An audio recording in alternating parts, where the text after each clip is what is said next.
Oh, screw it. Yeah, you got to set still. I'm like, everyone's gonna know you're moving. Don't move at all. Let's hope it don't break. I know, that's what I'm like. Yeah. You don't leave me on an island. Yeah, Yeah. kind of close to the center. Well, here, we can move back. No, it's fine. Oh, leave you alone. Good? Good. Yeah. Oh, gosh.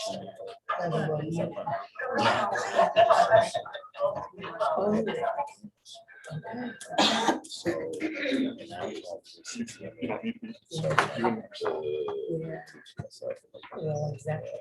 They all should have been a little bit. It's needed. Yeah, that's very good. Okay, it's 6:30, so called meeting in order. I'd like to welcome our guests that are attending today. Move on to approval of the agenda.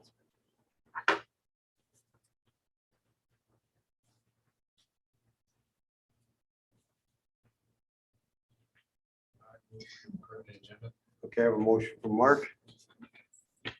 I'll second. Who was second? Naomi. I couldn't see. Second, Naomi. Any discussion? All in favor, raise your right hand. Zero. Motion carries, the agenda is approved. Open forum. If two people signed up for open forum, they're limited to 3 minutes. And for board policy, you will not get a reply until next month's meeting. First person is Carol Branson. I think Kurt wants to go first. Is that a problem? No? Kurt, you got 3 minutes. Great, thank you. I'm here to discuss the allegation of lying and false rumors being spread by me from the administration and staff of Lynn R2. First, let me be clear, I'm not here representing the Lynn Athletic Booster Club. I did not discuss my statements with any member of the board, and I will hope you will not associate what I will describe as being the opinion of the board of the Athletic Booster Club. Let me also be clear, I can only make decisions as president of the Athletic Booster Club from the information given to me. During the events of my accusations, I had to proactively contact the staff of Lynn R2 for clarification. On May 28th at 6:54 p.m., a text went out on our GroupMe app stating, Briar Hancock wants to know if we'll be willing to cover some hotel rooms Tuesday night. He's thinking 9 at the most. I question this because it's a state event, and it seems to me the school could cover this cost. I will explain more of my thoughts on that momentarily. The text also said the school will pay for the bus and a meal the night before. Shortly after it was discussed that we cannot pass a payment of more than $500 without a meeting per our bylaws. There was talk of having a meeting, but I didn't set one up because I didn't know how much money we were going to be asked for. So I called Coach Crouch, the AD, because I had his cell phone number on my phone. He indicated the school wanted to know how much the Lynn Athletic Booster Club would kick in. I explained our $500 bylaw rule, and he said he'd get back with me on cost the next day. It took 2 days, but he texted me, said rooms are $1,089. I texted back and said, okay, how much is the school asking us for? He texted back and said, Dina is proposing you guys pay for hotels and schools paying for the food and etc. Sorry, he said, Dina proposed you guys paying for hotels and school paying for food and etc. I texted, I'd set up a Zoom meeting. I set up a Zoom meeting because I was in Colorado on family vacation, and then another board member was in Iowa, as I understood it. I set the meeting up for 24 hours in advance so the public would have time to know about it. We're a volunteer organization that spends volunteer money. The public needs to know. I put the information on Facebook so anyone that wanted to could attend. We had one parent attend, the Zoom meeting went well, and the money was approved unanimously. I thought the issue was resolved until I received an email and a text accusing me of fabricating false information and inciting board members, family members, and the public to come to the administration office and complain, and accusing me of publicly saying the school refuses to pay. I was in Colorado, 840 miles away. If I publicly stated anything about Lynn R2 schools, the citizens of Colorado could care less. I did ask the question on the app if the school wouldn't pay, because it was my understanding the golf team asked us to pay for hotel rooms because the school wouldn't pay for it. Again, that was my personal understanding. I will be happy to be wrong. I also asked the question because 2 years ago, when I became president of the organization, I was told the Booster Club paid for athletic uniforms. Since then, we've been asked by coaches to buy volleyballs, hats, helmets, a ball rack, record-keeping software for both basketball teams and the volleyball team, various warm-ups, and a mascot costume. We were asked to buy new catcher's gear when Misha changed the safety requirements on catcher's gear. Most recently, we were asked by the track coach for a javelin and a measuring tape, metric measuring tapes. This prompted my spending question more than anything. The school sponsors track and field. Part of the track and field is javelin. If our students, Well, I'll give you another minute. in order for our students to participate in javelin, they have to have one to throw. In 2021, Michigan required all schools to measure all field events in meters. So the track team needed new measuring tapes to comply. In conversations with the AD and the track coach, it was my personal understanding, not the Lynn Athletic Booster Club, my personal understanding the school wanted the Booster Club to purchase these items. In closing, I didn't perpetuate the rumors and lies I'm being accused of. I had the understanding that Briar Hancock first asked the Booster Club, and then my conversation with Coach Crouch is my understanding that Dina Smith proposed we pay for the rooms. This resulted in my question to our GroupMe app that the school wasn't paying. I never publicly stated anything negative about NR2 school to anyone. I have screenshots of my conversations if anyone would like to see them.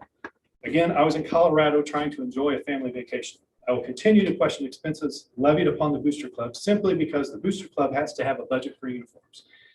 It's not going to be this year or next year, but I will tell you that if we continue spending like we've been spending, a future board member will have to come to a meeting and report to the board of directors and also tell the athletic team that they can't have new uniforms. Thank you. Did you guys pay for the golf teams, hotels, student? It's my understanding we do. And you ended up paying for the baseball team then? Yes. It actually came in over $1,089 due to taxes. Right. We voted for that without calling the meetings. It was less than $500 For the golf team or what? for the Oh, baseball baseball. team. Golf team, I believe, was 490. Yeah, I didn't think it was. Okay. Thank you. Thank you, Kurt. Carol? I'm here this evening to clarify some facts surrounding an issue that surfaced a few weeks ago regarding who was going to pay for the hotel rooms for the high school baseball team to stay overnight in order to compete at the state Final Four in Ozark, Missouri. I voiced an opinion about this issue after reading an announcement of a called Lynn Athletic Booster Club meeting in which it was stated the Booster Club needed to, quote, discuss a request brought to us by the school for the club to pay $1,089 for the hotel rooms. My opinion, which I shared with the board members, is that this is a responsibility of the school district and not the Booster Club. Following my text conveying this thought, I received an email from Ms. Smith in which she implied there had been some, quote, fabrication of the facts on this issue. Then I learned there was subsequent discussion in which Kurt Baker, as a Booster Club officer, and I had conspired on this issue. First of all, I didn't discuss this topic with anyone before I voiced my thoughts on the school district paying for this bill. As a matter of fact, I learned later that Kurt was actually on vacation when all this was taking place. I don't even know where he was at the time until just now. Further, I don't know who the Booster Club officers are and did not discuss this with any of them either. I'm telling you this at the risk of sounding like a junior high tattletale, but I think it's important for the public to know the truth. I stated my opinion based on my own individual thoughts without input or discussion with anyone else. In conclusion, my opinion on this topic has not changed. I believe the resolution to this issue is for the board to adopt a policy in which it states the school district shall pay for the transportation and lodging if necessary for a student or group of students to compete at a state level competition.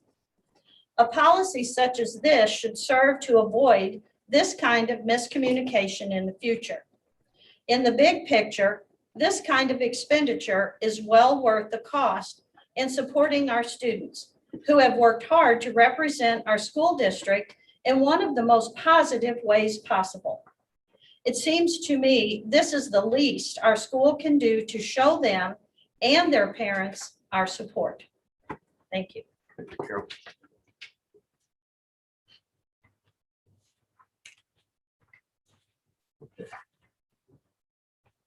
Next item on agenda is approval of the consent agenda.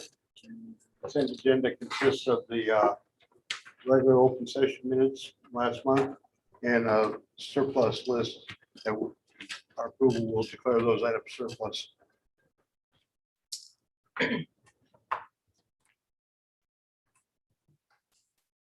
I make a motion to approve the consent agenda. Motion from Ty, second from Lori. Any discussion? All in favor, raise your right hand. 7-0, motion carries. Next item is approval of transfer and payment of bills. You have any questions? No, nobody told me or had any questions that I'm aware of.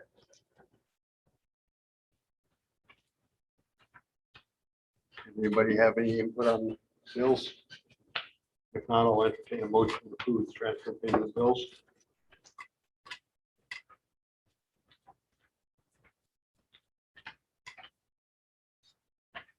So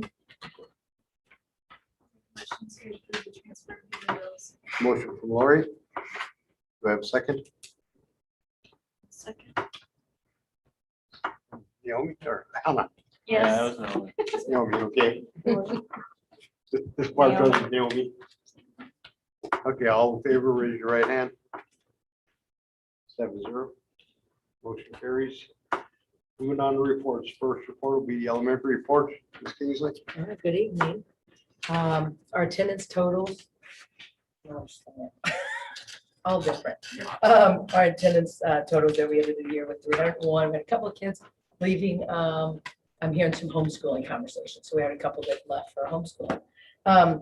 Anyway, otherwise 301 is where we ended the year. Next year, just some thoughts there. We are actually in the elementary going to do registration dates. In the beginning of the year, we always send so much paperwork home and we want parents to fill this out, send it back, and it's so heavy. And then we need to get it back, get all the emergency forms in. And it kind of delays our opportunity to get information out to staff. So we're going to have some registration dates there in August. See if we can get most of our students in and get them registered ahead of time and get some things put together for immunization records, things like that. So we're ready to start the year a little bit cleaner. I'd probably be the best way to say it. Back to school fair, Mrs. Everett's working on that. We'd like to get that up and running again this year. So she's asking for vendors and supplies and so forth to make that a successful event again. Master schedule is something we worked on quite a bit here at the last part of the year. Wanted to have a schedule in place. It really was supportive of a 90-minute reading block, systematic opportunities for interventions in reading and math. We'll have a 1-hour math block. Our title staff is going to be working hard to support the core instruction in reading this year as we really push hard with our new phonics purchases and so forth. And so we're going to have a lot of push-in work there. Mrs. Brandt is also going to be working with 2nd, 3rd, 4th grades in reading and math interventions to try to close the gap there. So we wanted to have a good, solid master schedule in place so people know what to expect there and to support that systematic implementation of that. We're also moving our grade level meetings to the end of the year. That was so successful this year, just to be able to have so many grade level meetings and so much conversation. But within the middle of the week, it's just a huge chunk of time for me to be able to be in classrooms and for them to lose out on some planning time. And they didn't seem to mind or ever say anything to me about it. But as a classroom teacher for many, many years, that's hard, to maybe lose that planning time each week. So we moved that to the end of the day, and we've set up a system called 8th hour. That's what we decided to call it, so that they would go back to specials and the teachers get to come and have meetings periodically instead of losing some plan time. So they were pretty happy about that idea, and I'm anxious to see how that rolls out. The handbook should be ready for you all to look at tonight. We'll be offering 5th and 6th grade band next year. That was a hard thing this year. We couldn't with some of the planning, again, with not having a master schedule and trying to fit things in. We were having a hard time to get band scheduled. And so 5th and 6th will both be doing that. We have a new instructor, so I hope to really get some excitement going in band. And we did have 6th grade band last year, but we just weren't able to have 5th. And we also had the hire of the new 1st and 2nd grade teachers. They're really going to help our students at that level to close the gap there, make a little bit smaller class sizes, especially with our 2nd grade group, which I'm concerned about. That group they've just missed out on a lot. And so then with our instruction and phonics really need to be beefed up. I'm really tickled that we're going to have 3 sections of that. It's going to make a difference there with that class, or so I hope. So we're excited about expanding those teams a little bit. And then, like I said, phonics and phonemic awareness, on a lot more of that going on in a more systematic function, cohesive Title I pull out and push in program, moving into that. And then the PD that we're going to be having from Dr. Dunlap, Dr. Brown this next year. So excited about all those changes and those new things that we're embarking on. We also, with a PE teacher being housed in our building and being able to add at risk to that position, we do have a lot of students who have, I don't know if I should say a lot, we have students who have some special needs in the area of emotional regulation and so forth. So I'm excited to have somebody who I think is a perfect fit for that position and really be a partner and a mentor with our kids. So we'll be utilizing that as well. All teaching positions have been filled. Just some celebration and highlights at the end of the year. We had a great year. We had some phenomenal awards ceremonies at the end of the year. We had parents in the building. It was so nice to just see them wandering in the building, celebrating their kids. It was great for us to just have them in the building. We had some trips to the park and just different celebrations throughout the end of the year. And I just say kudos to the staff for the smooth and energizing end of our school year. Reading, some plans for moving forward. We're excited about those things. I've listed those. Math, we worked June 14th. The staff came in and we worked very hard to align our priority standards that we had worked hard to set up this year with what DESE had put together. And they rolled that out after our last Monday PD day. So we didn't have a chance to really align those. So we got together on the 14th and we aligned those, worked on curriculum, and teachers were really grateful to have that time and really felt good about moving into the start of the school year with those units that they've been setting up well ready to go. The other thing would be PTO.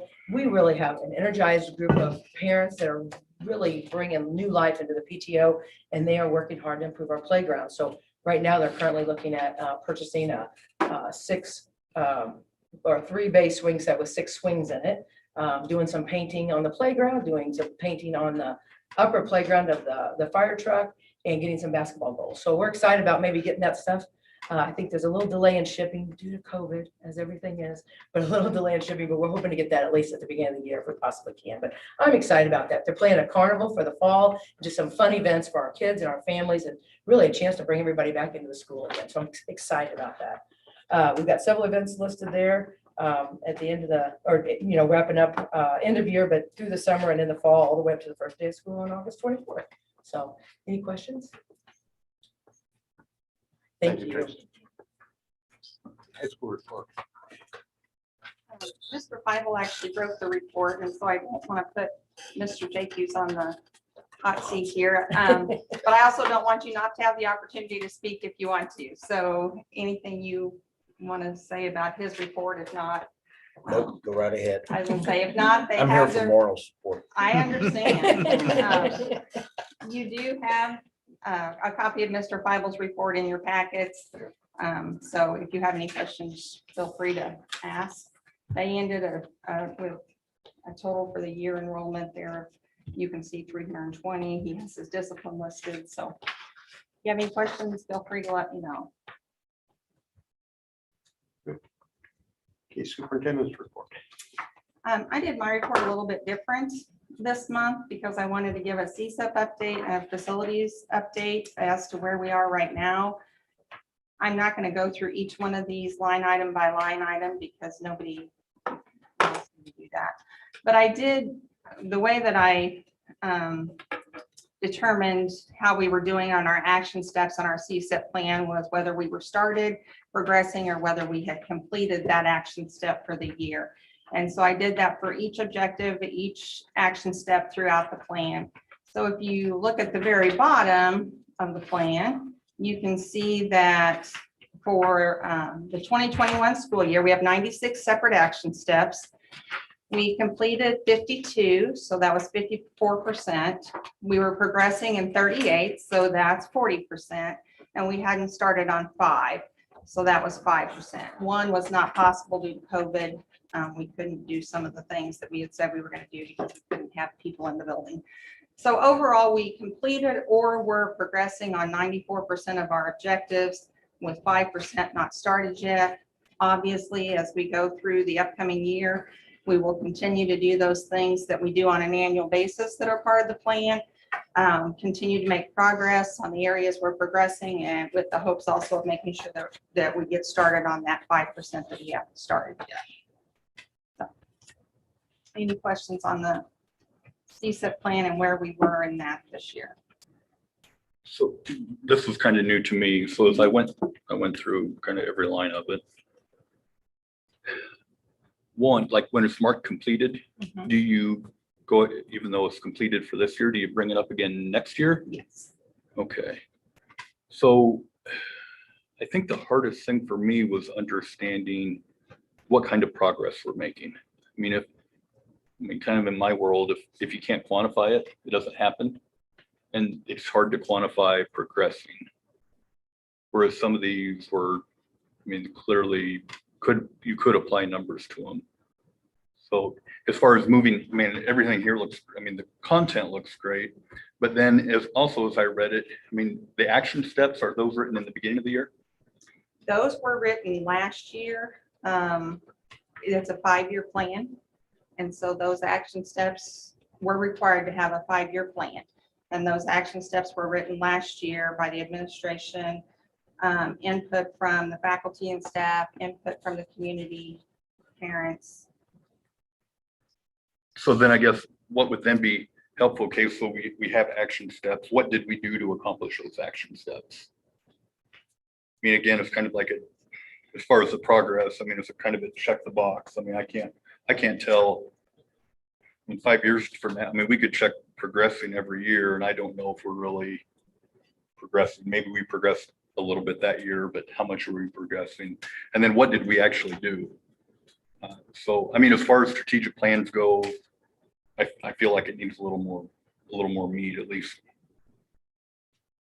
to help me understand what we're actually So the doing. overall plan itself, or just the progress we're making? The progress. The plan looks great, but the progress as far as, okay, so we've got these action steps. What did we do to accomplish those action steps?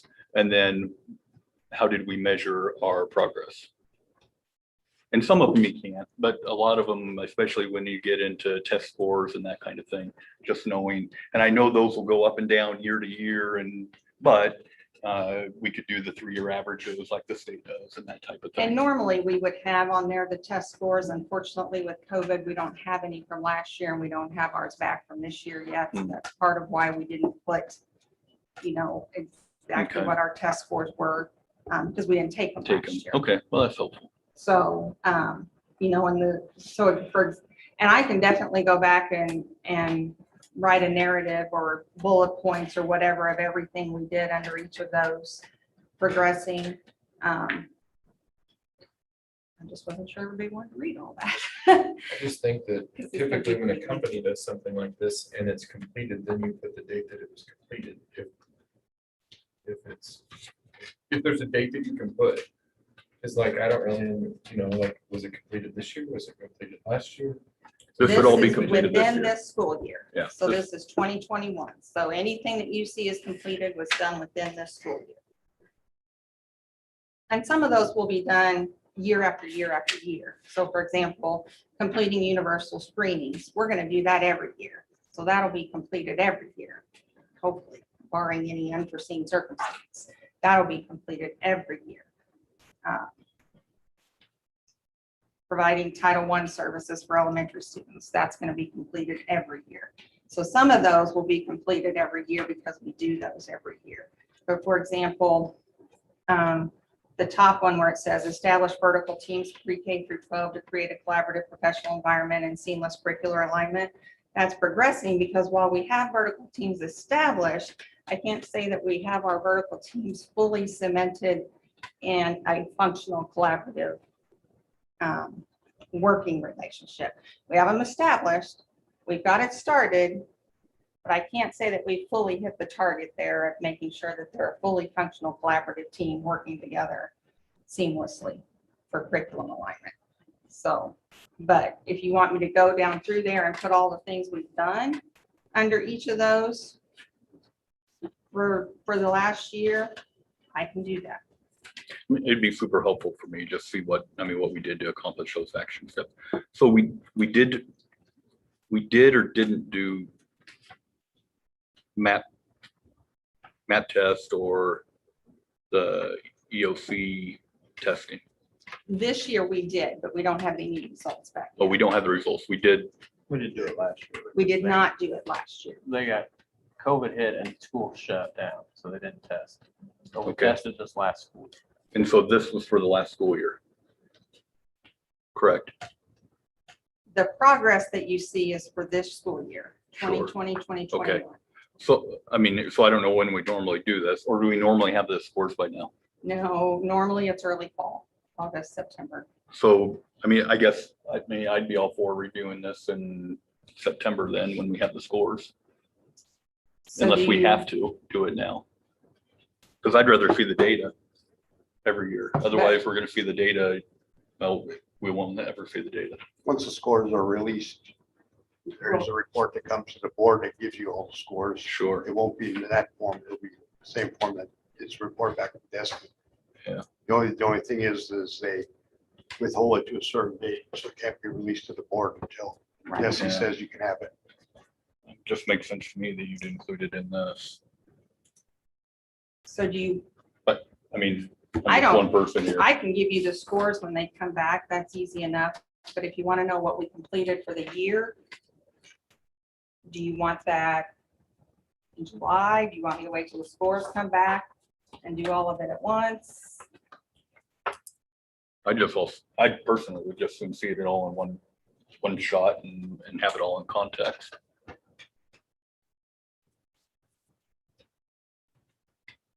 Because we're gonna look at, let's see. I'll find something here. Well, CSIP is kind of a working plan, almost like your budget is. It changes throughout the Sure. year. So if you pick different points throughout the year and go through the report, it gives you different results. Should the two not be aligned? Which two?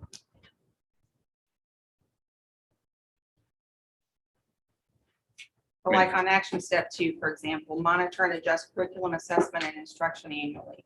Well, we worked on that multiple times this year, throughout the year. So I put progressing because that's an ongoing thing. We're continuing to work on curriculum assessment and instruction. But I can go under there if you want me to and list all of the dates that we did that, all of the dates that we worked on that. I don't, Mark, I don't care about the dates. I just want to know what you did. I mean, that's all. But I can see, so as I think through this, okay, so you do these activities, and then the problem is going to be, you're not going to see the results of those until the following year.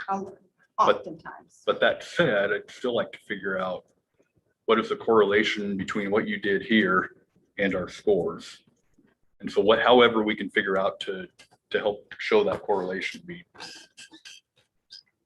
Let me Great. get with the admin team and we'll talk about how we can maybe make that more meaningful. And then, of course, yes, when we get our scores back, you definitely get a copy of those and we go over those. But we'll kind of see how we can make it more meaningful as to what we've accomplished in each of these areas for the year. Yeah, I don't hear any other feedback on that, but I mean, I think that would, no, I think. So you're just wanting them to put down more of what they're doing, sure, other than checking the box. checking the box. That makes sense.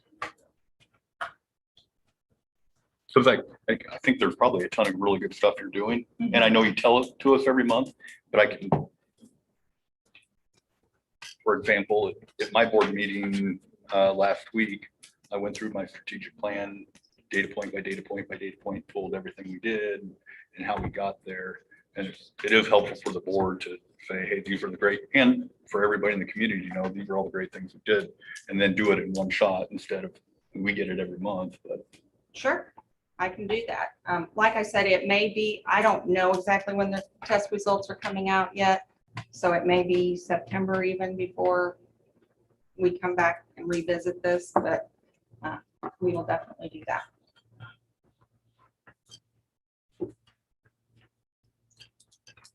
And then the facilities plan,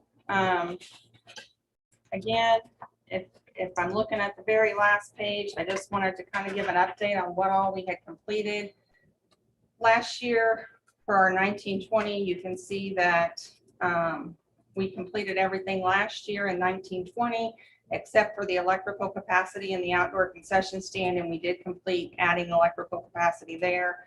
This year, we, under 2020 to 2022 facility goals, again, last year we purchased new cafeteria tables. This year, you know, thanks to CARES Act money, we were able to go Chromebooks 1-to-1 in grades 2 through 12. We had put on hold those other items just simply because budget-wise, we didn't know what money was going to look like this year with COVID. So those are some things still on the list, and then some long-term goals. Again, I think we're likely to revisit these once we kind of get our report back and see where we need to go and see what maybe is more of a need for the school once we get our report back from Porter and Remsen and see what our needs are. And I'll just give an example. You know, last year, the elementary HVAC issues weren't even on our radar. Well, this year, they're definitely on our radar. So it may change what we want to do for some of these things. But I wanted everybody just to know where we were on those things and what we had accomplished there as well.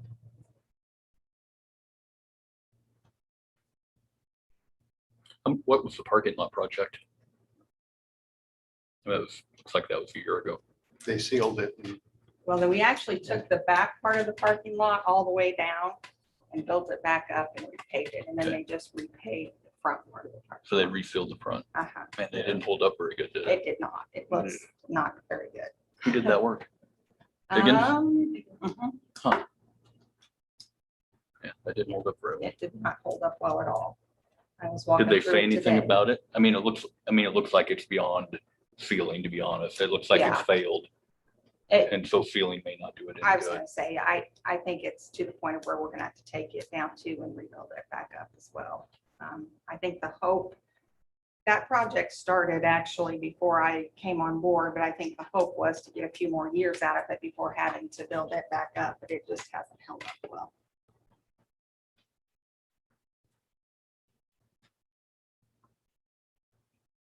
Okay.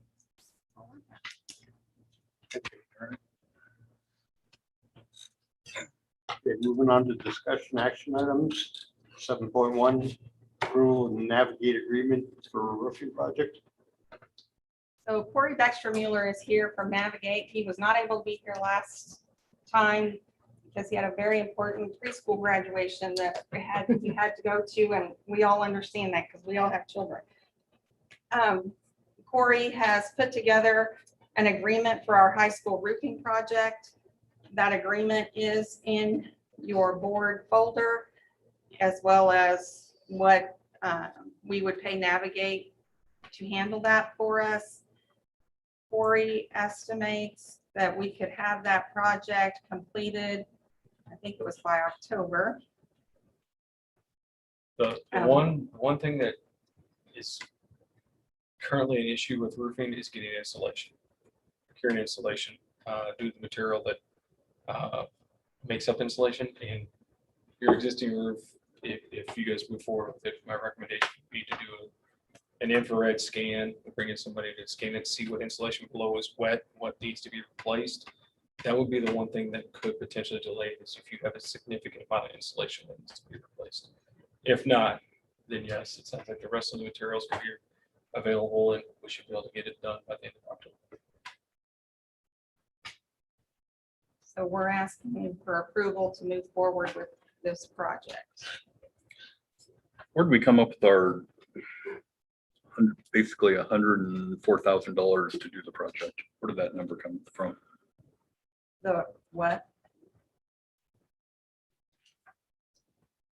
We've got in the budget 125. Navigate's gonna take 20 of it, so that leaves us $104,000 to do the roof. That was an estimate. I mean, it was just a basic estimate based on similar projects in similar size districts. Okay, done by, I mean, who did the estimate? Who did the estimate for the other districts? No, for us. Where'd we get that number? We just gathered information from other districts that, I mean, since we don't have a bid or anything at this point, we gathered information from other districts who'd had a similar size project, doing a similar scope of work as us. And that's the number that seemed to be the mean number there. That number predates me. I never heard that number till right now. Okay. How many square foot are we doing here? Are we doing a full tear off or are we just doing the overlay or? So I didn't measure it. I just paced it off because we're gonna bring in a manufacturer and roofer to help build specs to make sure we're comfortable. But I think we're about 39,000 square feet. So hearing that number you guys just stated is a significant concern, So we're saying $3 a square foot thereabouts. which is extremely low in my opinion. So what's this gonna cost us per square foot ballpark? But there's two options here. If we do the infrared scan, we find out if the roof is a restoration, or we can leave it in place and go over top of it. I think you're probably looking somewhere in the 200 to 230. If you're doing a full tear off and replace, you could be at 400 to 500,000. It's not a inexpensive roof. Okay. And then that could drastically be affected by, if you guys want to go with, I think those numbers told you are probably high-end modified bid. If you want to go with a TPO or an APDM, or those numbers could come down a little bit. So your fee's not really 20% is what you're saying? No. My So fee if I is- did the numbers, I mean, I could hire an engineer and architect full freight at 20%. But Oh, you're saying 20%, yeah. Yeah. No, it's, no, I'd be fairly disappointed if I presented something like that. Okay. But then I am not a percentage-based company. I'm based on how many hours I plan on spending here. But if it were $100,000, your hours would come down a whole lot if that was the real cost. It would Because be the a much scope would smaller- be, much smaller scope would building. be much smaller. It would be, mine's based on duration of construction. If we're $100,000 roof, that duration is gonna come down. And my visits to site are gonna be reduced. Have the roofing costs gone up dramatically recently? Yes. Just like anything and everything I else. think most construction costs have gone up significantly lately.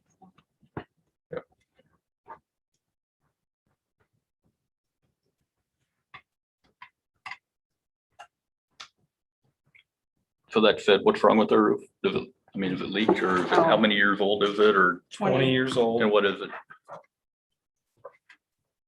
It leaks What kind of roof do we have? in a lot Or of places. EPDM. Okay. How many years old is I it? get sick at the seams. It's pretty, Flashed okay. All right. when we walked on it, we squished water out between the, I mean, you could stick your hand under in spots, but that's a lap seam there that, I mean, that's what concerns me if there's potential wet insulation underneath it that could affect stuff. Does it come through? How many places, punches or a few? Or do we have like Primarily buckets, back in buckets this above the corner. ceiling? The main place that it comes through is back in this corner, because it funnels back there. So that would be the part that I would be the most concerned about. Corey and I walked back there that day too, back on this corner where it drains. The back corner over here by the by the units, about turnaround. Yeah. So it's, yeah, where we have, all the water right now, lowest point is pushed through two of their RTUs. So that's the biggest area that it comes in. It comes in a little bit in the cafeteria. But the biggest area is back here where Sarah Pike's room. Well, right across the hall, basically. Well, how squishy is our roof? I mean, is it just squishy in a few places or is it squishy everywhere? I mean, it didn't seem like I could step through it in any place. No. Okay, Uh, so there's not water everywhere. didn't feel like it. And an infrared scan is usually somewhere in the $1,500 range. It's not a huge expense and it's a huge insurance policy for when you go out to bid. So you can go out, you could set quantities for contractors to bid. And when you do an infrared scan, they'll come and they'll spray paint the areas of wet insulation and have you quantify that for the contractors to bid to replace it.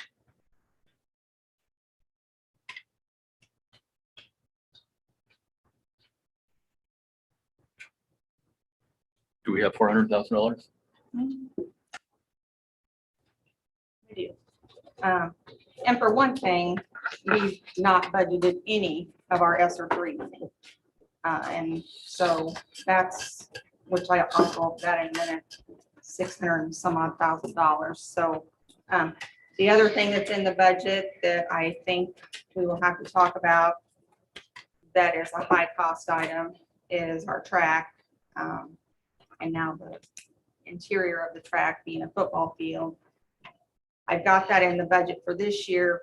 I think it's unlikely that that's going to happen this year because we're kind of now at a point of when are we going to do that? Because we have track in the spring and we'll host our own track meets. So we need to wait till after track is over, but now we've got football in the fall. So we've got to kind of determine what we want to do and when we want to do it. But I am skeptical that that would all come out of this year's budget too. I don't think that that's going to happen.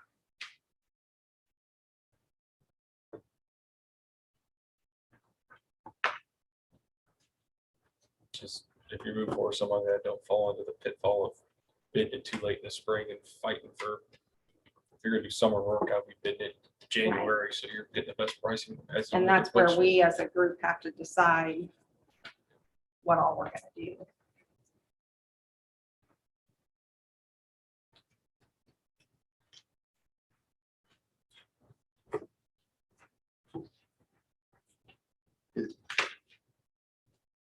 Need to approve the Navigator Agreement if we want them to do the legwork for the project.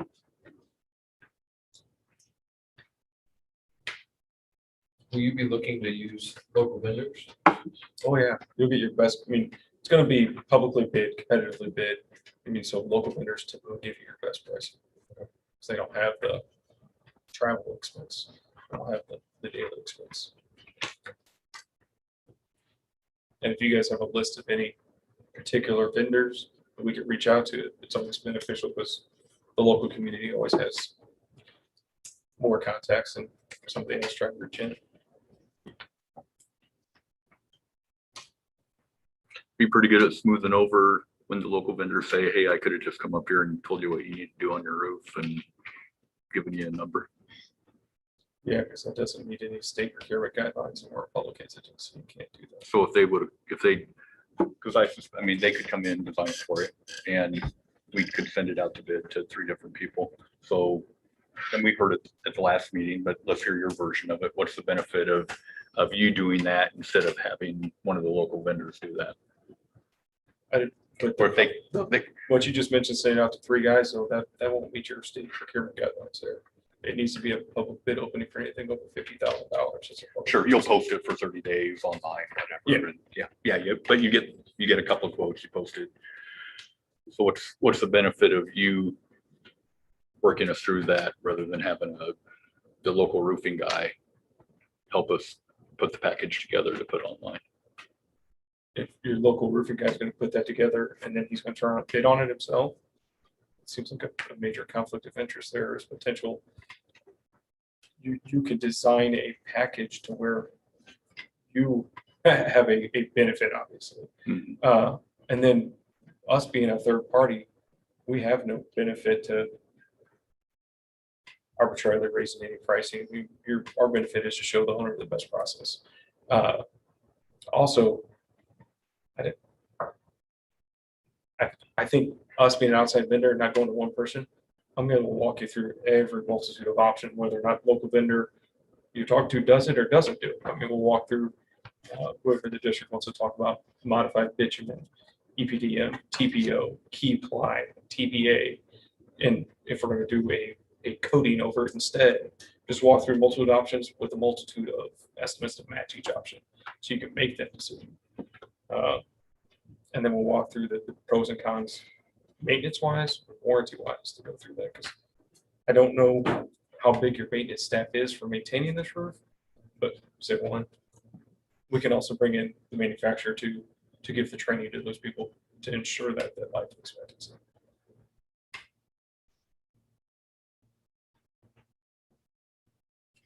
And legally, we cannot have somebody who's gonna bid on the project, spec the project for us. We can't have them do the scope for us if they're going to bid on it.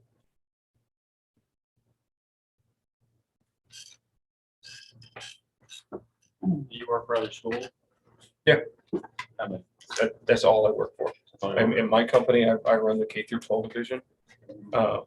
And right now, this summer, projects of similar size, I've got South Callaway School District, New Bloomfield School District, New Madrid, and Sykeston. We're all similar projects. And then I've got two other guys helping me, so don't let this scare you.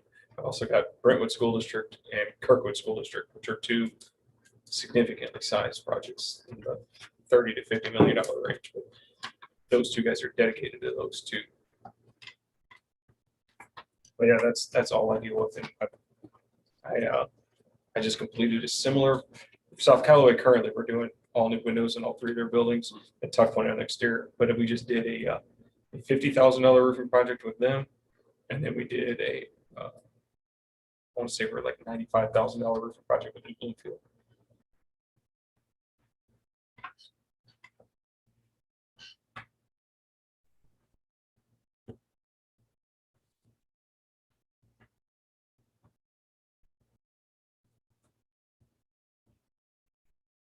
Everybody's questions are answered. I still need a motion to approve the Navigator Agreement. I'll make the motion. It's 5 to 7% on the job. I think it's probably a good investment. Motion from Sean. We have a Yeah. second? I second. Second from Ty. Any other discussion? All in favor, raise your right hand. I'm abstaining. Okay. 1, 2, 4. Those against? 1. How did you vote on it? I'll vote for it. Okay, that's 5. 5, 1 abstention and 1 no. Motion carries.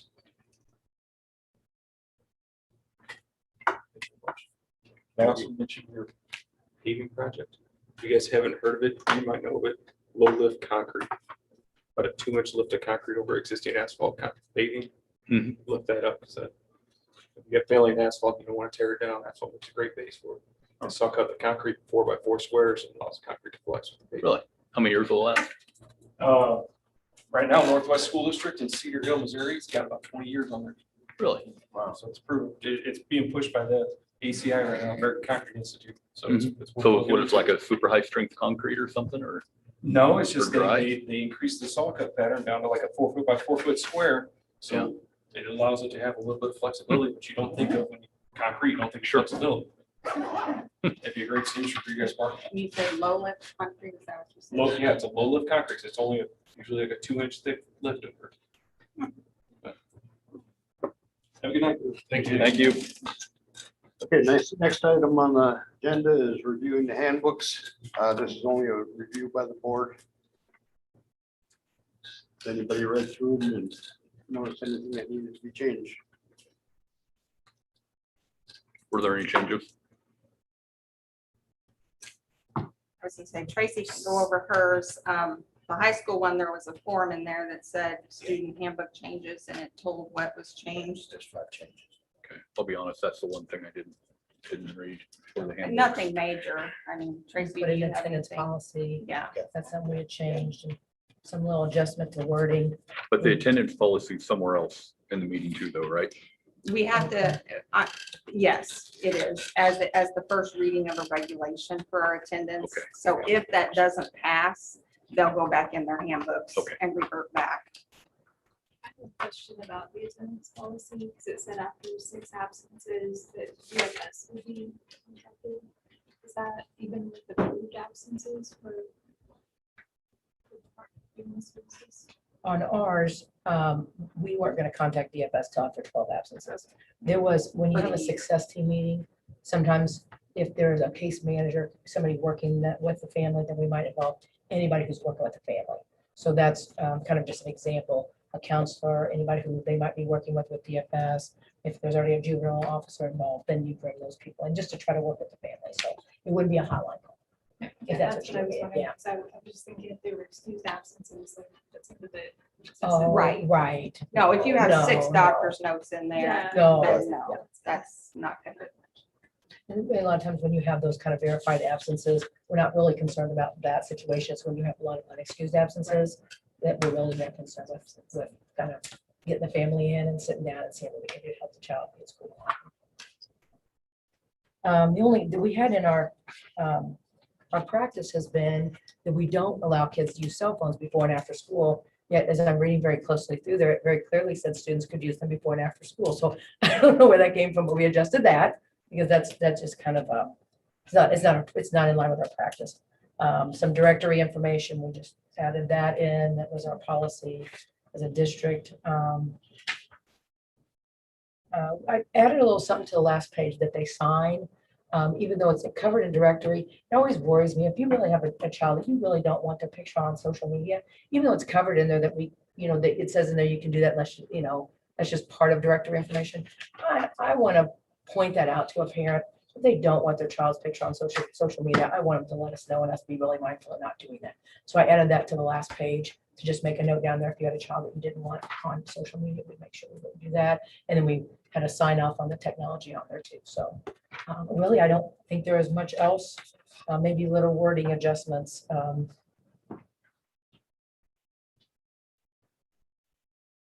Yeah, just some little wording, instead of spelling out excusable absences, we just said they'd be verified as long as we had official documentation. We code them as verified. If we didn't, we code them as not verified. I think that pretty much covered all my changes. And then at the high school, again, mainly it was just the attendance policy. Right. Most of it really had to do with attendance. Attendance policy, and the reason we changed it is so before it was, and once it reached 10, it was at the end. So the appeal process was after the semester, so they couldn't appeal earlier. So the parents were getting upset saying, if I would have known that, I would have appealed earlier. So we changed that. So right after the 6th absence, they need to appeal again. And the reason we changed it also from previous line is now it's at 92.5, where before they still fell below the 80 to 90% attendance rate. So we wanted to make sure we kept it above 90%. So we changed it to 6, which is 92.5, and let the parents know that if you hit the 7th, you're already below 90. So we want to make sure after the 6th absence, they have the appeal process immediately instead of like at the end.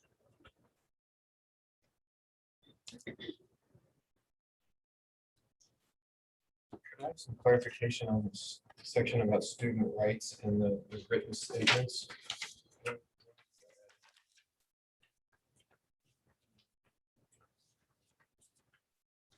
Where are you looking at, Mark? In a handbook? Yeah, it's changes. Okay. 24. The main from when I talked to Mr. Fibble, the reason why they added those extra sentences is prior parents and students felt that they had to be obligated. It was their obligation. They had to write it written. And this just clarifies it that it is still their discretion, that we would prefer them to write it, but they do not have to because of the past situations. They didn't want to write out. We had a favorite teachers. situation this year where we had some parents get upset because they felt like their kids didn't have a choice if they had to write a statement. So And I felt that that's probably coming from, I don't think you were on the board when that happened. Okay. So I think that was a previous board. Right, so they changed it, that it's still, they don't have, it's not mandatory, but that's why they added those extra sentences. still would prefer. Now, if it's a broken law or if it's something criminal, yes. But this here states that the fact that if it's not criminal, then they don't have to write that.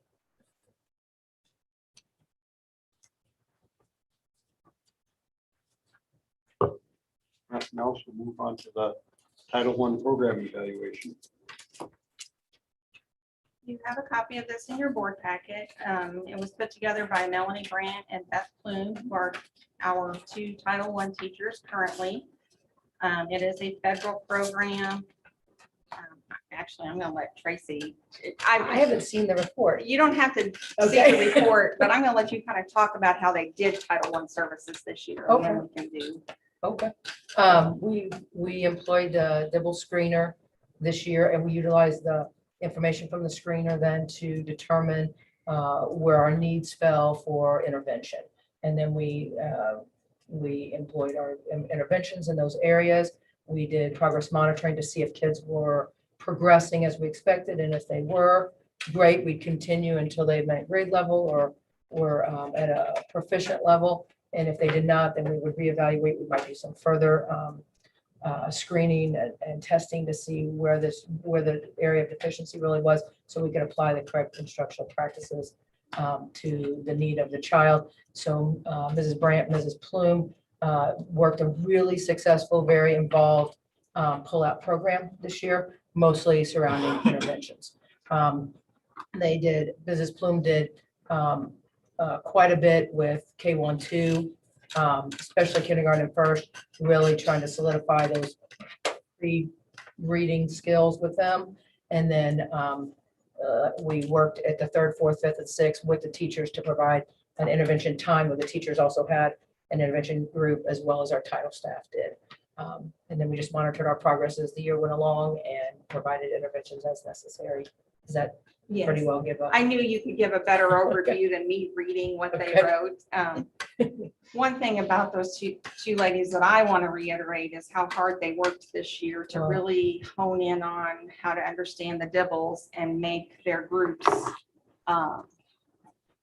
based on what the kids really needed based on their DIBELS scores. They just worked extremely hard, and they also went through letters training this year, which was pretty intense. Yes, it was. And really, again, we're able to hone in on what their kids, it's easy to say a kid can't read. It's harder to know why.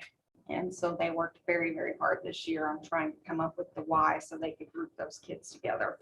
So that's Title I in a nutshell at the elementary. And like Mrs. Kingsley said, next year, they will be doing push-in and pull-out services as well. We want to make sure we support that core program that we're really putting in place. Make sure that is implemented with fidelity and with the support that the teachers will need, while also doing the pull-out as best we can with extra push-ins.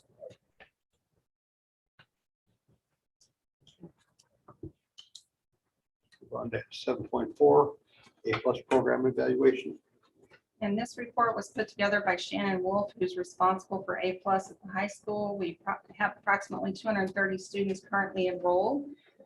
This year, 73% of our graduates earned the A+ scholarship, so that was amazing. Again, you have to have a signed agreement. You have to have a math, EOC, or ACT score that meets qualifying eligibility standards.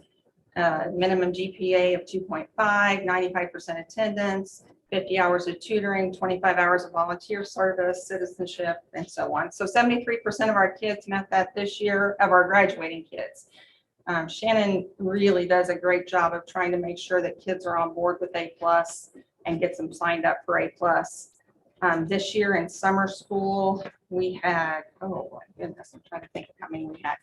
We had about 30 kids completing their A+ hours this summer at summer school. So it worked out extremely well because we had a large number of kids who did personal finance in the morning and A+ tutoring in the afternoon, or they did A+ in the morning and personal finance in the afternoon. So it worked out extremely well for them to get their A+ hours and get their personal finance credits. So great program that Shannon does a great job of coordinating. Seems like a really good number. How is that compared to years in the past? Are we progressing? Yes, yes, it is up. Now, some of our numbers will be, so some of our graduates last year and potentially even some next year had their math requirement waived because we did an EOC test last year in Algebra 1. We didn't EOC test in anything. So if they took Algebra 1 last year, then they don't have to meet math requirement. So that helps some of them. As I'm sure you know from the college level. Some of them, that's what holds them up, is the math requirement.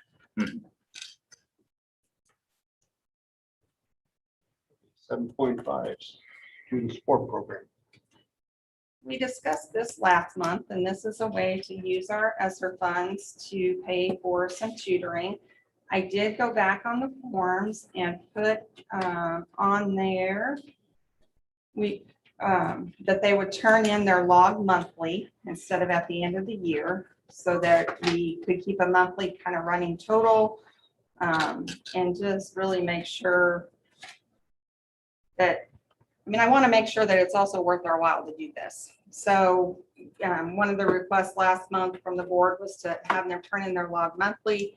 And so I did add that to do that. And then in the budget report that we're going to approve, or we're going to talk about later, I also put in there that we're just approving it for 1 year as a pilot program out of ESSER funds to see how it works. If it's a flop, we'll know it. If it's beneficial, then hopefully we can find a way to continue to do that. But it puts a little additional money in the hands of teachers and gives our kids some time for extra support. Are we capping how much we are going to spend on this in total? Yes, so each teacher can only get 35 hours at $30 per hour. So we're capping it per teacher. And then based on, before school got out, I asked the teachers, please tell me if this program passes, would you be interested in providing tutoring? So I have budgeted, I think it was around $40,000. I'll look at the budget in a minute. We were well under that with what the teachers who said they wanted to participate.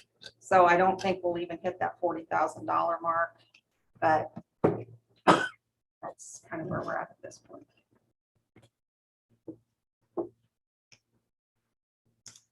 They're not going to see these funds until the end of the school year. Right, they'll see them at the end. And most of them prefer it that way because they want it in one lump sum. We could give them the option to get it as they go. I mean, that's not a problem. It just, sometimes that doesn't add up to very much monthly, whereas if you get it all at one time, it kind of seems like a bonus. It's a nice surprise. Yeah. But it's not a problem to do it monthly if that's what the teachers prefer. We have some coaches who do that too. We have some coaches who get their amount taken through for 12, divided up by 12 months. And we have some who say, just pay me at the end of the season. Because when you take $2,000 and divide it by 12 months, it's not much on your monthly check. But getting that check all at one time is kind of nice. So we can give them the option of whether they want paid based on their monthly log or want all together at once at the end of the year. Need a motion, Dennis? Yes, we do. I move that we approve the student support program on a pilot basis for the 21-22 school year. Motion from Sean. And second. Second from Mark. Any further discussion? All in favor, raise your right hand. 7-0, motion carries. Thank you, folks. Next item is we'll amend the 2021 budget to set actual amounts. Should you remember, we set the board meeting this late because we have to have the actual budget ready to go to the ST again in a month, which is tomorrow. I'll be happy to entertain any questions that you may have. We're going to end the year with a surplus of around $64,889. And that's after we put classroom trust fund money into Fund 4 so we could start building those Fund 4 reserves for the roof, for the track project, for other projects that we know we're gonna need to do. So classroom trust money, we put $224,851 in Fund 4. And that still left us with a positive fund balance for the year. So by the end of this year in Fund 4, we should have around, let me get there.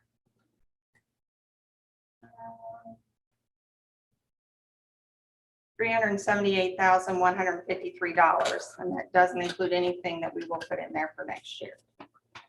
So we'll start the year next year with almost 400,000 in Fund 4, 378,153.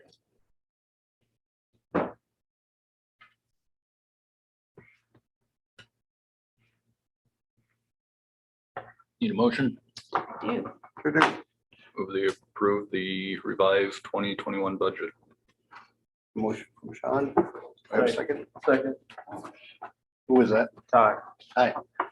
Second from Ty. Any other discussion or questions? All in favor, raise your right hand. 7-0, motion carries. Now we have the 2021-2022 preliminary budget. We have the budget report first, and of course, the budget letter goes along with that.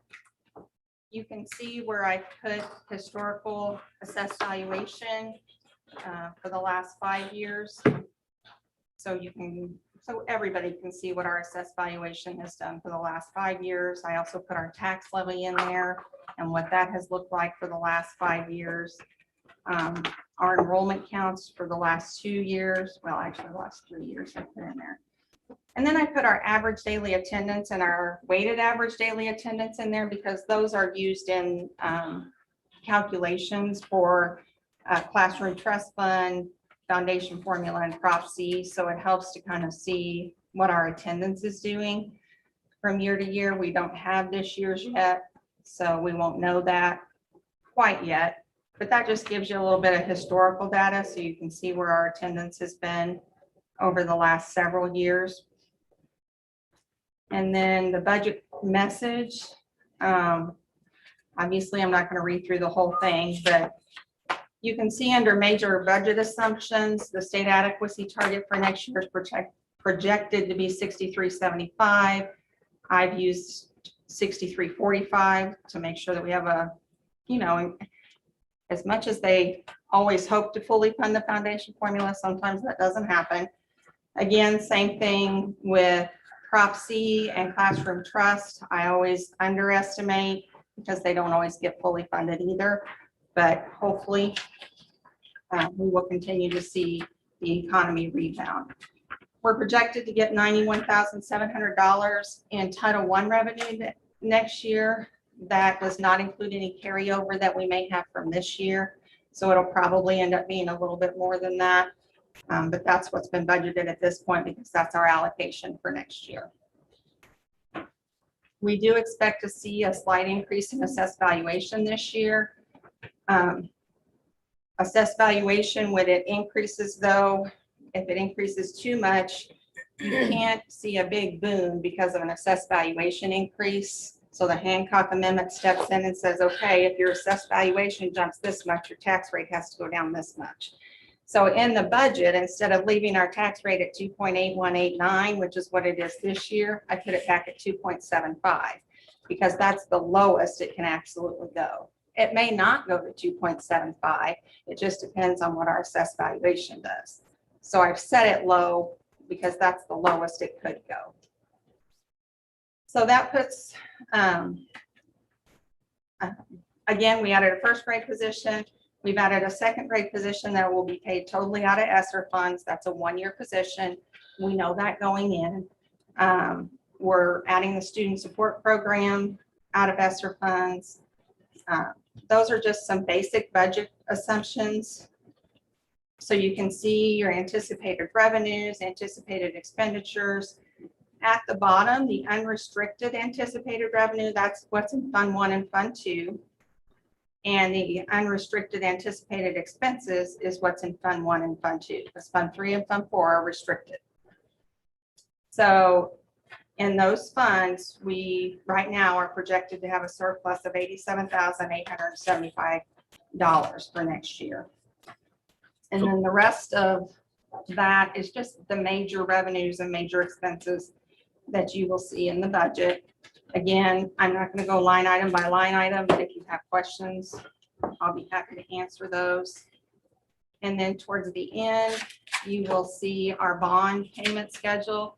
So for next year, we will pay $420,000 in principal and $159,800 in interest for the 21-22 school year. And then I put some possible capital fund expenditures in there as well.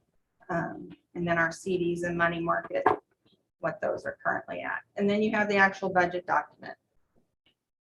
So again, I'll be happy to answer any questions. If there's something in particular you want me to go over, I'll be more than happy to do so. The next item on the agenda is to talk about salary schedules. Does this budget include any changes to the salary schedules? It does. It includes, that was up under major budget, let's see, under assumptions. It includes a $500 raise to the base.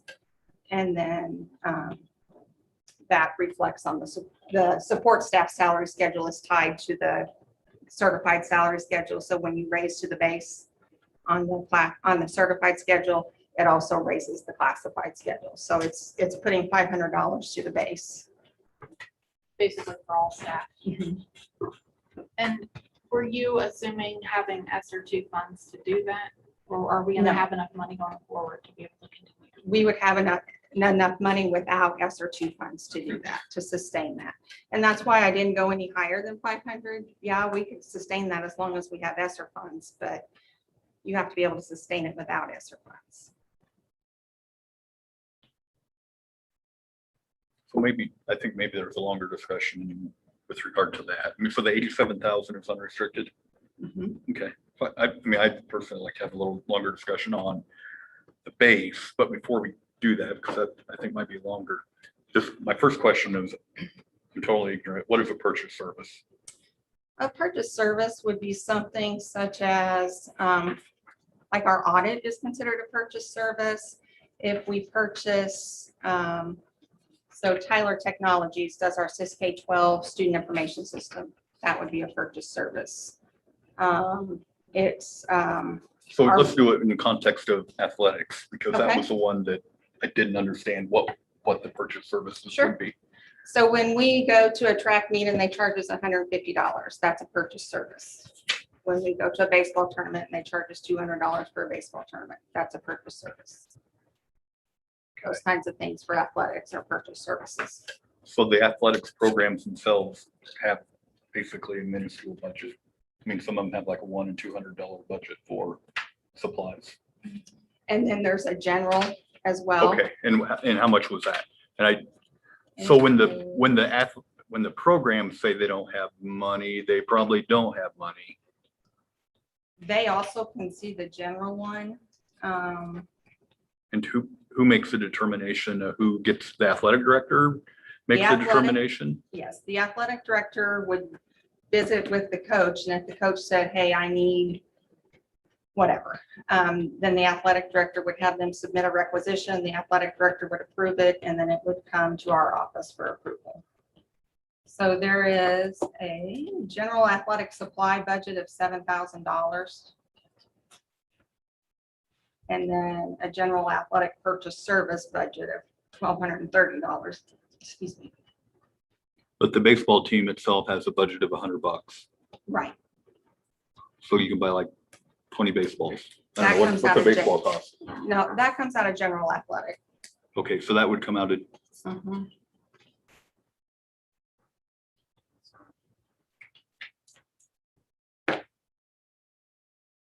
and I guess I get the approach, but at that point, I'm wondering why you even bother to have individual supply budgets. You wouldn't have to, you could put it all under general. It's not something you have to do that way. It's just something that has historically been that way in this district, so I didn't change it. But it's not something you have to do that way. It could all go under general athletic. I mean, I Just a guess I don't have that preference. strong of a feeling, but I guess if I were a coach and I had a budget of $100, it would probably just upset me more than anything. I'd either want to have, give me a little bit more money, or let's not bother at all and let's go to the AD for everything. I mean, that would be Which is just what they me. I have to don't do know. even with their $200. They still have to go through the AD. They can't just, whatever their budget is set at, they can't just spend that without approval from the AD through the requisition process. I'd say, what's the point? I mean, that's just me. I'd say, why bother having a budget? And When they actually spend money, is it showing up under actuals for whatever category? So they'll spend out of their $100 line, and then if they go and have more baseball purchases, that'll show under the general line? Depends Or on do what we it adjust these is. individually? So I'm trying to think of some things this year that, so if we need game balls, that always comes out of general. It doesn't come out of their baseball budget or basketball budget. It always comes out of general. But if they need, so for basketball, if they need, I'm trying to think of something that they've purchased recently.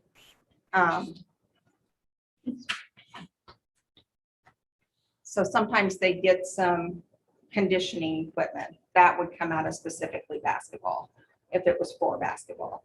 Volleyball bought some jumping drill. I'm not a volleyball person, so some jumping drill equipment that came out of their volleyball budget. But if they needed volleyballs for their games, game balls, that comes out of general athletic.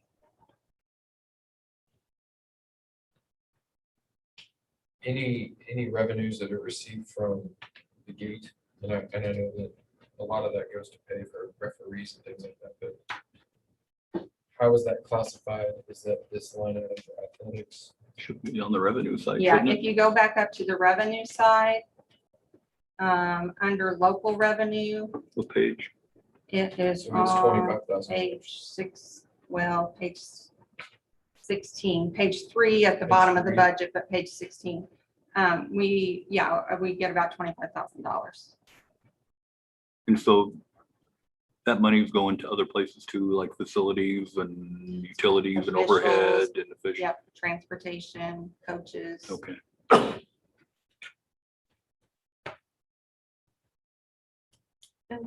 I mean, just because I've been on the athletic booster club and my kids have all been involved in sports. I know that in the past, and this has been gone on for years, sports teams have done their own fundraising. And if the coach or a parent kept that money aside, that it was never turned into the school. And I don't know, like, for instance, I know there's a tournament this summer, and I don't know, does that money get turned into their school account?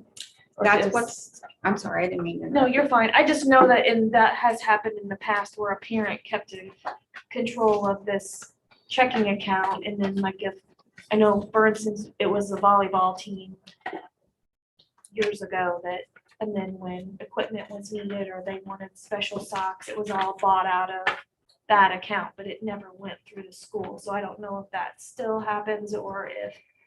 It does go through the school now, but it goes through a student activity account. And so that money never goes away.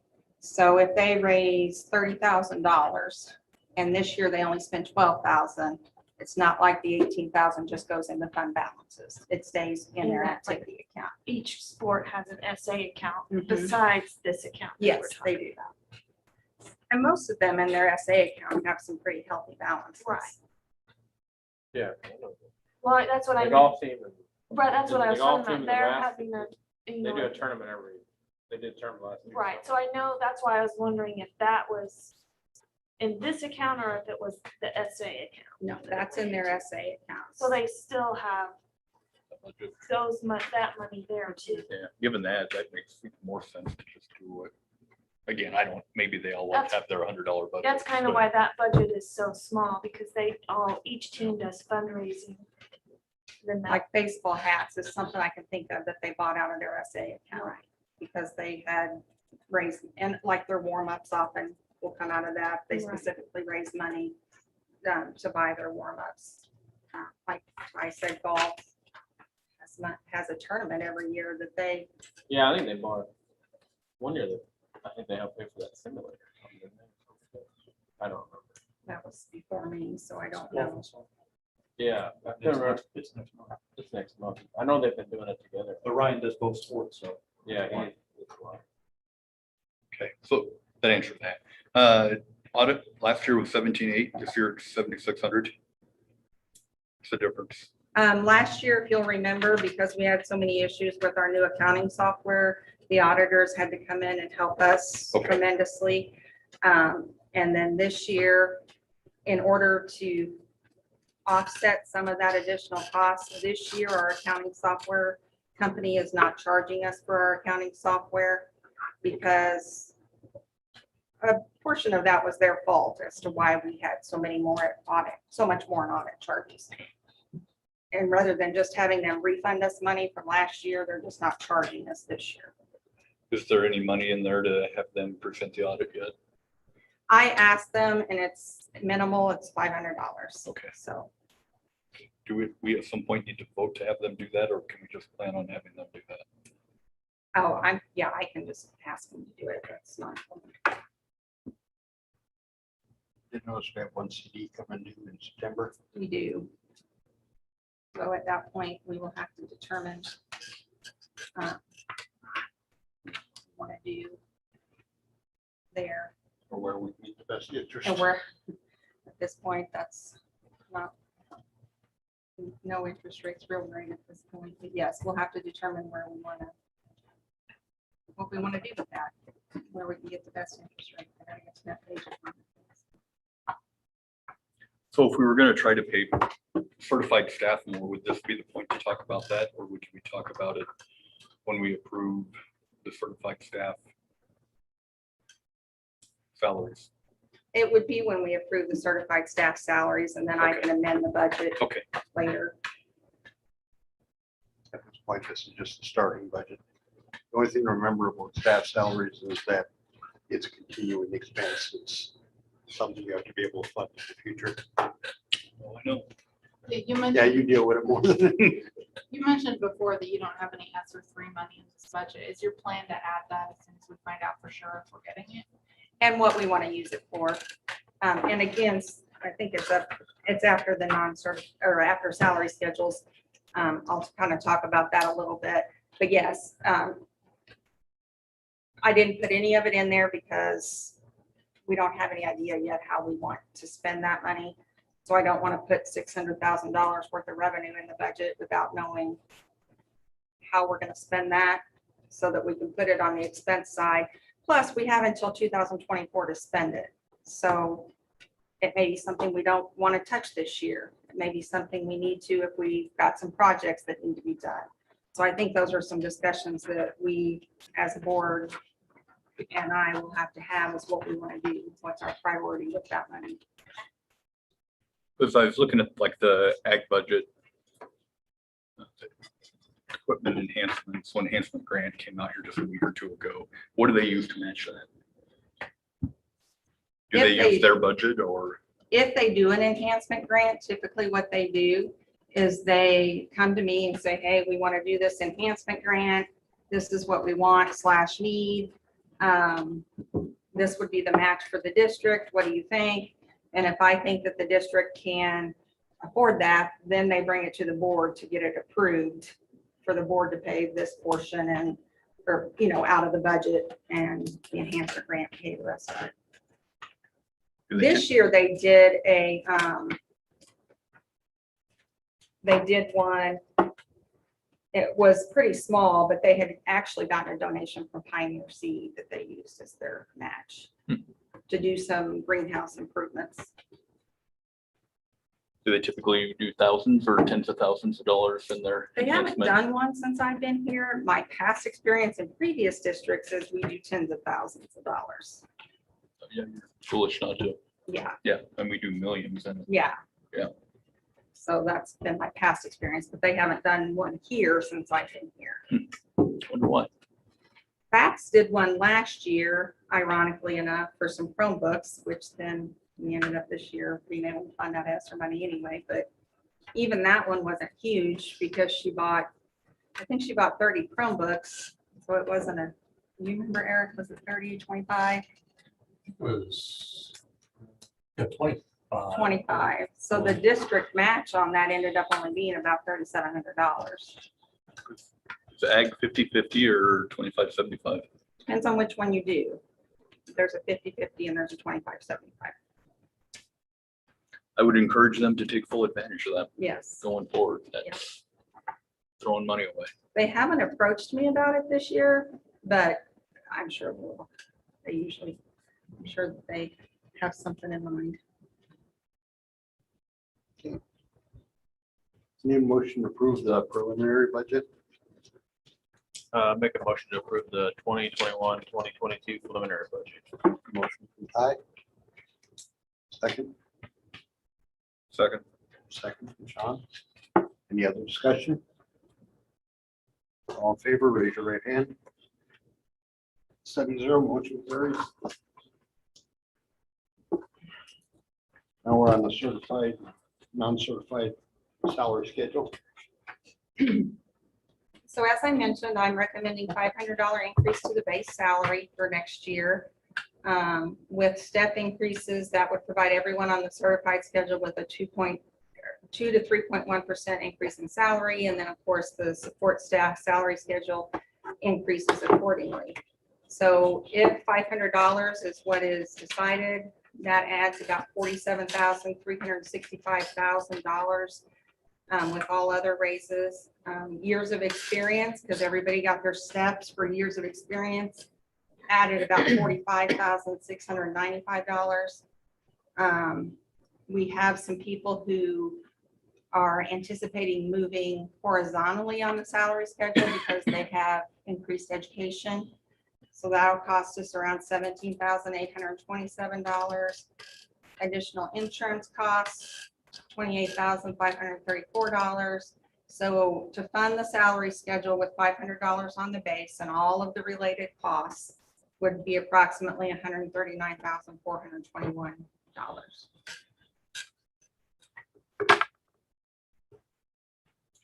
I did a little bit of research on it, and actually I did the central district, which is about 75 schools. I was kind of surprised. We're at 26. We're in the top third. That's not awful.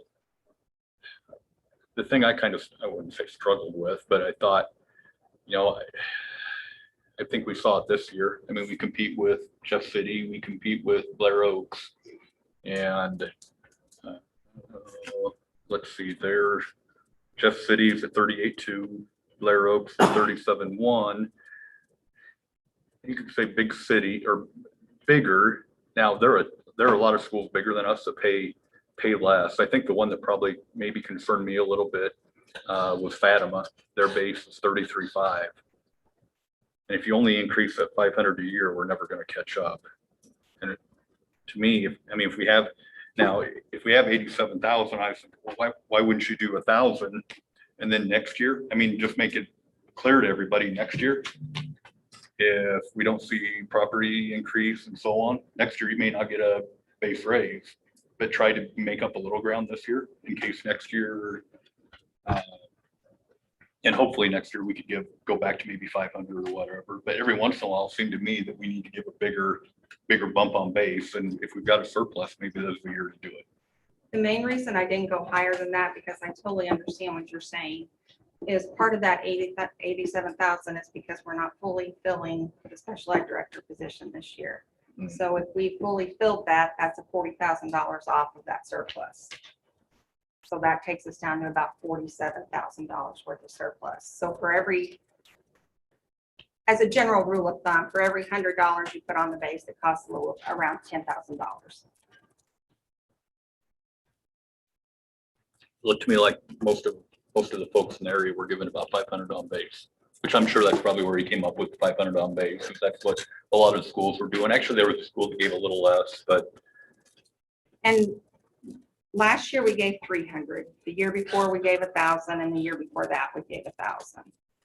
So it's only been in the last couple of years with COVID that we've backed off a little bit. And again, to me, could we afford it this year?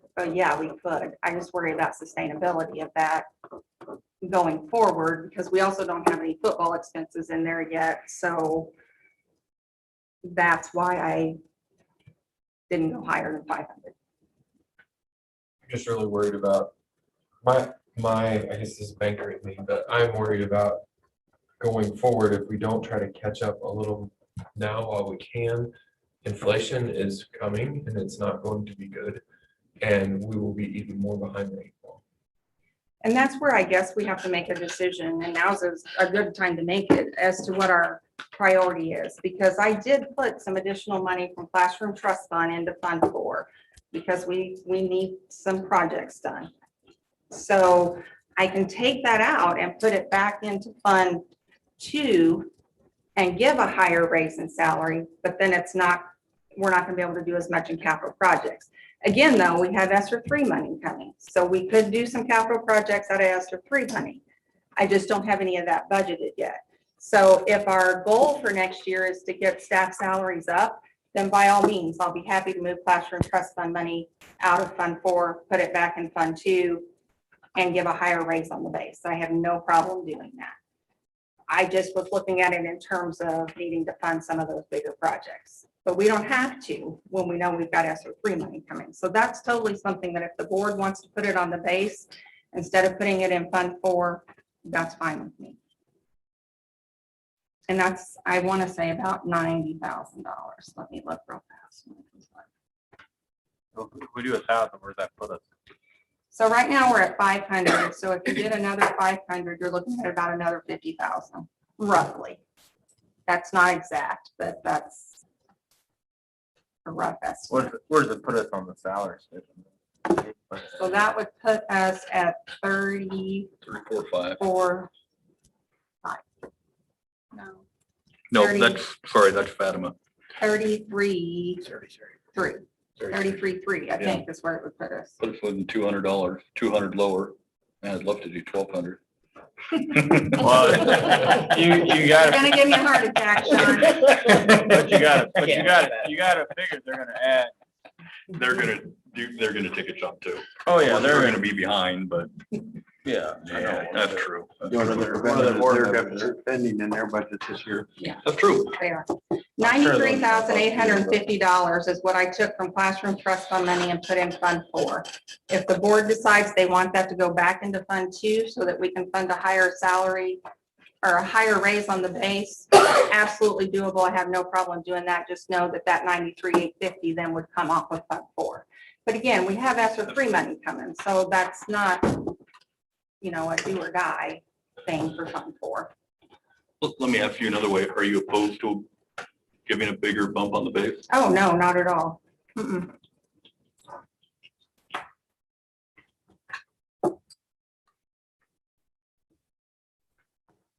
Not at all.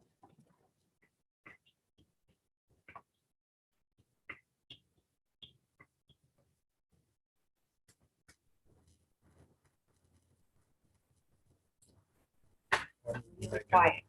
I'm going to make a Wow. $1,000 increase to the base salary for the 2021, 2022. Did you say 1,000 more? About 1,000. We have a motion from Mark. We have a second.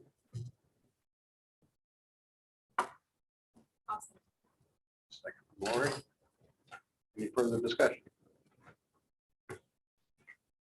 All in favor, raise your right hand. 7-0, motion carries. I think it's also, I know it's been a super hard year. And I mean, I know across the street, I did all I could to get people more money because I know they've gone through a lot this year. They have. Definitely. If they do it now while we can, like Mark said, eventually if we don't do something, we're gonna get more and more behind. We aren't that bad. I mean, No, I'm surprised. I thought we'd be in the bottom third or something, but we're not that bad a shape. It's just that some of the schools that are closer, I mean, some of these schools were fairly rural, where you could say we're rural, but we're still competing. I mean, we're not that rural. Well, if you're looking at turnover, the biggest ones we lose people to are Jeff City and Blair Oaks, and you're not gonna compete with them. It's also money. Definitely help with retention. You asked for two, item 7.9, Three. or that's a 3. Okay, I didn't see It last gets really confusing sometimes. So, right, our allocations came out, our projected allocations came out, and we are projected to get approximately $690,706. I'm not used to saying that amount, so that's quite a bit. So there are some additional stipulations to this money, but nothing that is not doable for us. One of the things that we had to do was have a safe return to in-person instruction and continuity of services plan. So that's a reentry plan. We already had a reentry plan that pretty much met all of the guidelines. All I really did to that plan was went in and changed some of the titles to meet what the titles had to say in the plan as indicated. We already had the content. We just, where we may have said cleaning plan, they wanted mitigation plan. So we already had the content, we just had to kind of adapt it a little bit to meet what they wanted. But I've been told that our plan from last year is acceptable. It had to be on our website by June 23rd. It's been on our website, so it's still on our website. So we're good there. We do have to submit our application to DESI by August 23rd. It hasn't come out yet, so I don't know exactly what that's going to look like, but they have told us these are some of the things that will have to be included in the plan. Again, excuse me, we'll have to link our link what's on our website. We'll have to send them a hyperlink. We're going to have to talk about lost instructional time and how we're going to, what we're going to do about that, identify our most impacted students. You guys can read all the different stuff there. One of the things they continue to tell us is that you can offset salaries with that because salaries are an allowable expense. And if you offset your salaries, you can use your state and local money however you want to. So going forward, that more than likely is going to be my recommendation is to continue to offset salaries and use that state and local money for whatever projects that we want to have done.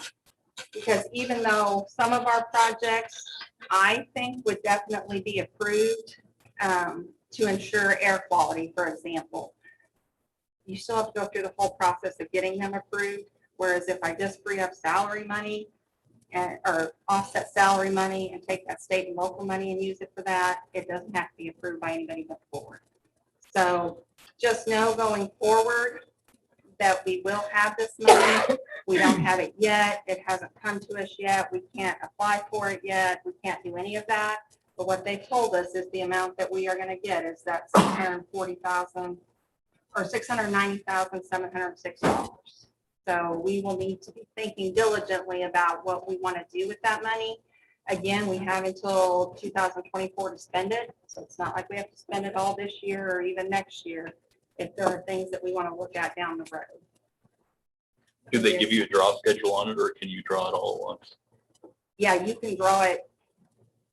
What they told us was, let me rephrase that. There's about 400,000 that we'll be able to draw first, and then the other will have to be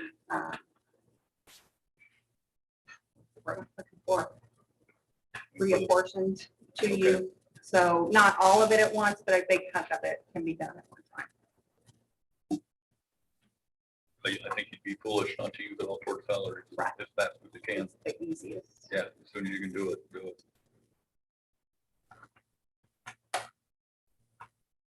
You have it, they won't take it away. I'm not saying that, but Well, it has the most, I mean, you've got the most flexibility, like you say, to do it the way you're suggesting. So yeah, you'd be foolish not to do it that way. That's all I had on that. I just wanted you to know what it looks like our allocation is going to be. And once I get more information, I certainly will get it to you. okay, item 7.10, regulation revisions. They're in there for you to read. This is the first reading. If you read through them and you have any suggestions on changes we need to make before the third reading, you need to let either myself or Deanna know about it. there any questions about anything in them at this point? 1420, 2310, and 4320.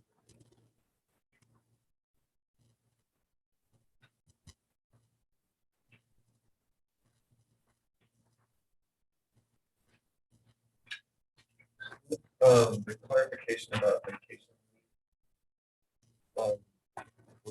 Were people accruing and passing forward vacation days, or they just wasn't spelled out well? Or?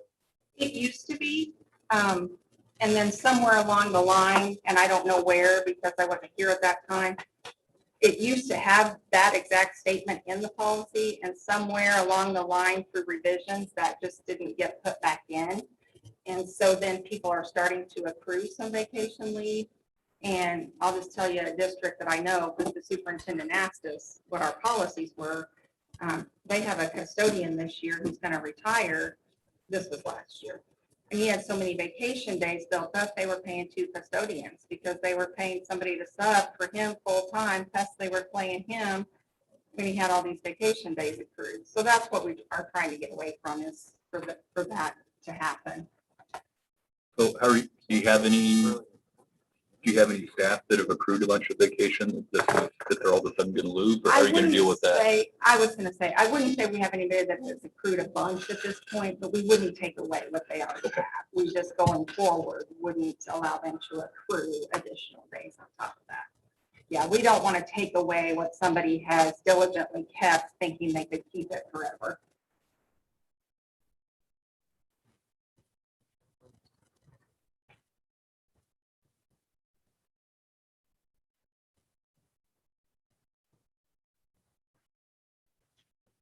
Okay. Move on, 7.11, we have a resignation from Alexander Claycomb.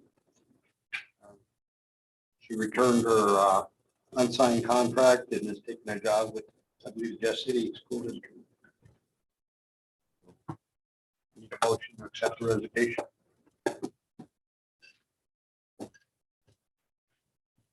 I'll move to accept her. Motion from Rob. Do I have a second? Second from Lori. Any discussion? All in favor, raise your right hand. 7-0, motion carries. 12, discussion of faculty agreement, facility agreement. The only change I have on this, and I just wanted to make sure, we discussed this last month, so I just wanted to make sure that you were okay with it before making sure everybody's using the newest one, is that it's the spot, it's where it says that the equipment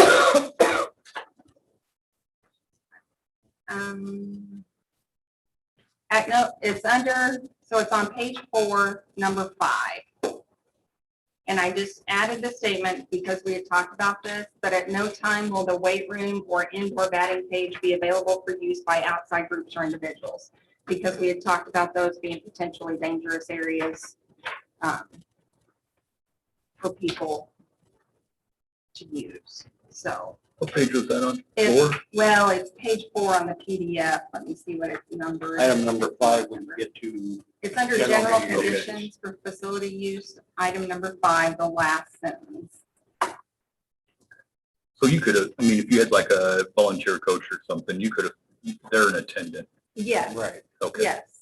So we just don't want an individual coming in and using it and then not have anybody there and something happen. One thing on the whole document that I'm still wondering about is this whole liability insurance thing. What would it cost us to get rid of that? So I contacted our insurance company about that again, and they said, do not take that out of there. And I said, okay. They just said that it really is something that you need to have in there. It's something that you need to enforce. Because otherwise, there's really no coverage necessarily for the district because they don't cover that. It's not a school function. That would save us, say, somebody was in the gym playing basketball and the floor was wet and no one was here and they were in there playing and slipped and broke their leg. They potentially sue the school because the floor was wet. Save us. Something like that. Right.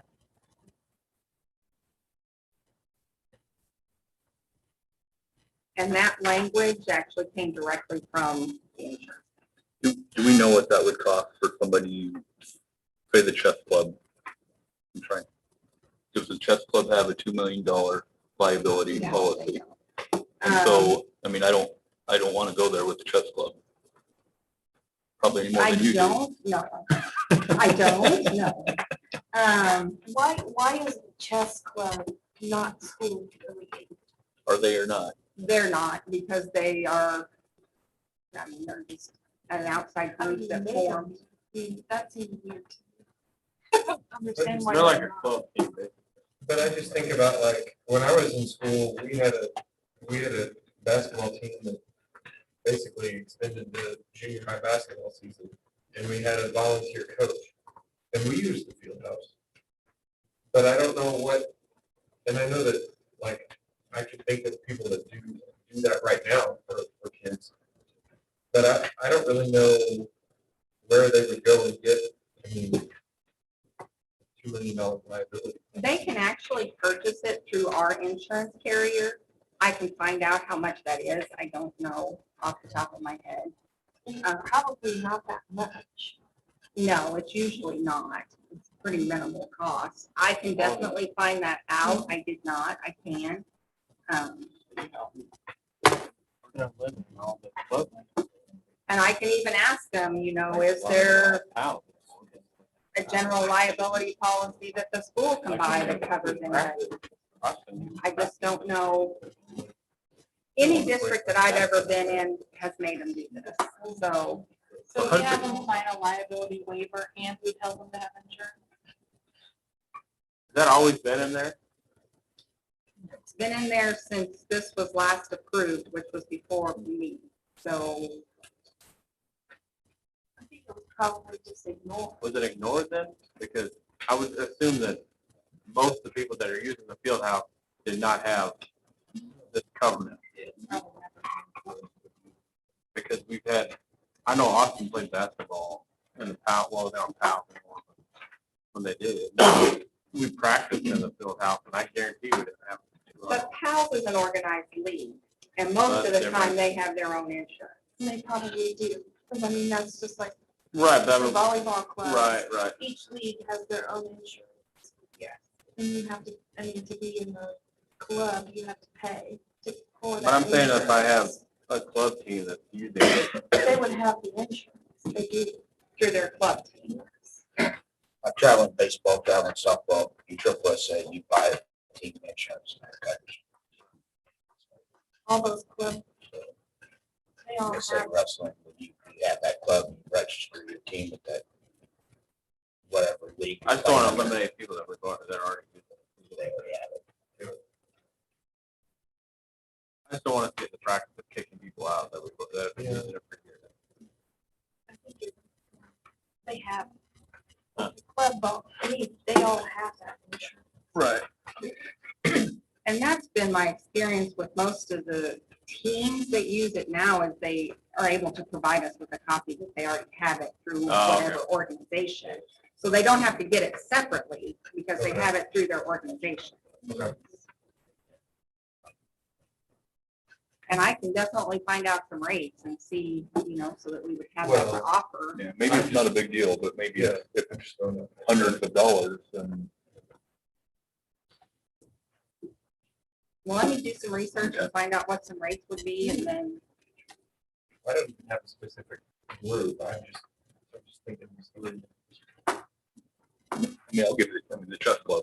right. Yeah, I mean, that's the one that comes to mind. And honestly, no, we have not made them get this. I think the thought behind that is that the chances that the chess club is gonna get injured are probably pretty minimal, so I mean, we haven't really Go pushed Friday that. night.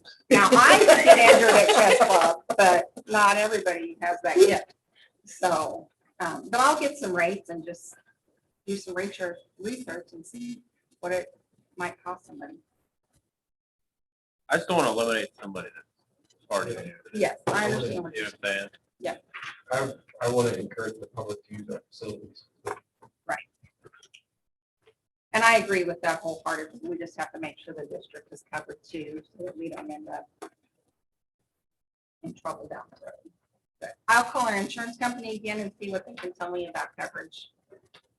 My gut feeling is if somebody goes out to the track and breaks their ankle or it's their fault, but if it's because of neglect, I mean, regardless of what happens, their insurance is going to cover it regardless. I mean, or our insurance will cover it regardless of what happens. They want this to try to give them some distance, but still their insurance is going to pay for it regardless of whether we have it in there or not, would be my expectation. And I would typically agree with you, except twice this year they did not. Ours did not, because they said there was no negligence on our part.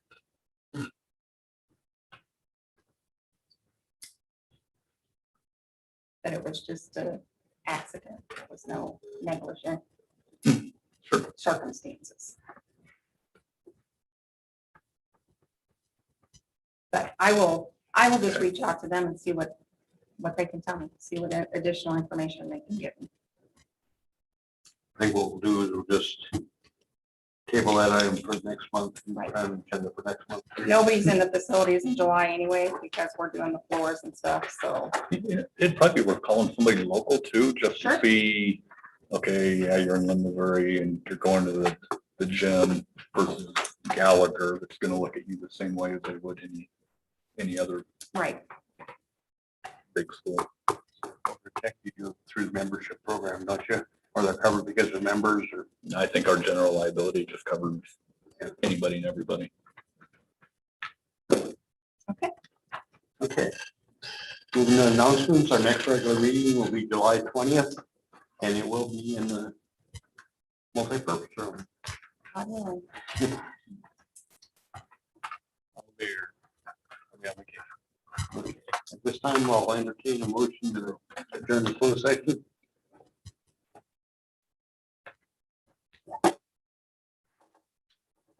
Make a motion that the board go into closed session, discuss topic allowed in 610.021 RSMO, 11.1, 11.2, and 11.3. Second. Have a motion from Ty, a second from Sean. Roll call vote. Mark? Yes. Lori? Hannah? Yeah. Naomi? Yes. Ty?